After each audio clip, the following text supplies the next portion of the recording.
Well, in this edition of our Desert Pass, Steve Sumrall introduces us to a man whose name has become synonymous with Coachella Valley car culture, and after almost 4 decades, continues to surprise us.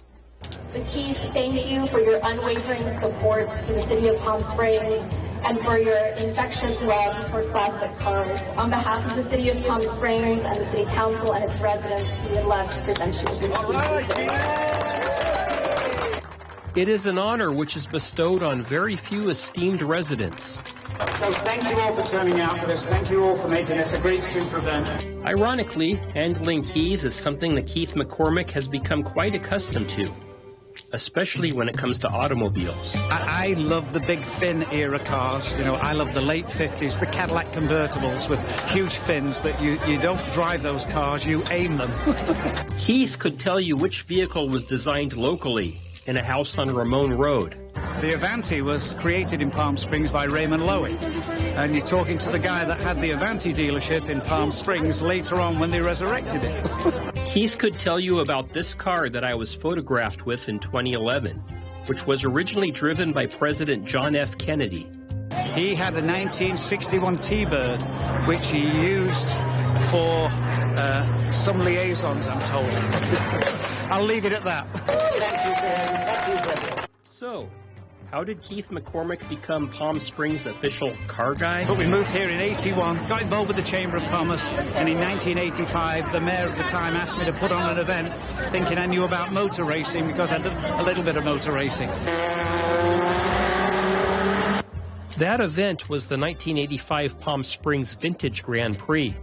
This was a revival of a previous city tradition, which ran from 1951 to 1958. This event, which featured classic automobiles speeding through blocked-off city streets, would continue to run annually through 1996.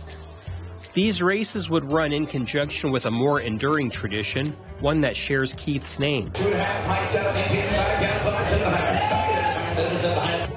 McCormick's Palm Springs exotic car auctions would continue to run biannually, much to the delight of auto enthusiasts.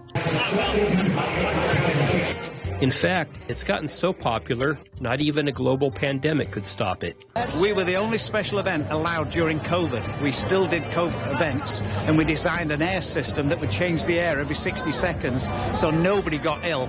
In our huge tents with the walls off and reversing the fans, I had industrial engineers work it out, and then the city council approved to do the event with all the qualifications of all the people I dealt with, so we were the only special event in COVID. As the father of vintage car culture in Palm Springs, there is surely no need for Keith McCormick to try to top himself. But on April 8th, 2023, he did just that. And to go find 85 cars all consecutive years was no mean feat. That's right. 85 classic cars would parade through the town in honor of Palm Springs' 85th anniversary. And everybody, when I phoned them up, said there's no way you can do that. But obviously with the help, and we did have a lot of good volunteers who helped locate some of the cars. So it turned out absolutely perfect, and weather's in our favor as well. Also, before this date, the Guinness Book of World Records did not have a record for most cars from different years in one place. Well, it does now. We did break the record. We did have all the cars. We were 1 car short.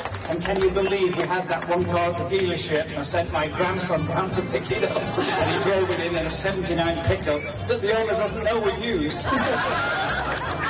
You know, being allowed to do what we did, we gridlocked downtown at Easter Saturday. What other town are you allowed to do that in legally, right? And when you have the chief of police and the chief fire and everybody all behind you, small town makes that happen. We're a small town with a big heart. For our Desert Past, Steve Sumrall, NBC Palm Springs, News First.